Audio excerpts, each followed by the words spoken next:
थोड़ा सब्र रखिए और कुर्सी का पीटी बांध लीजिए, मौसम बिगड़ने वाला है। वक्त बदल गया है। The Prime Minister now leads a creaky, vulnerable, shaky coalition, and it leads a coalition government which is just waiting to blow up. Rather than investing in the future of this country, it is unfortunate that the union government is investing for Modi ji's political survival at the expense of nation's well-being. Truth is, the Honorable Prime Minister is on borrowed time. You all are on borrowed time, mark my words.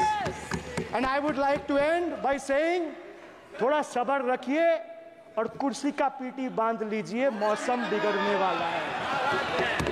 All India Trinamool কংগ্রেসের সেনাপতি যুবরাজ অভিষেক বন্দ্যোপাধ্যায় তিনি আজকে লোকসভায় যে বক্তব্য রাখলেন, তার মূল বক্তব্য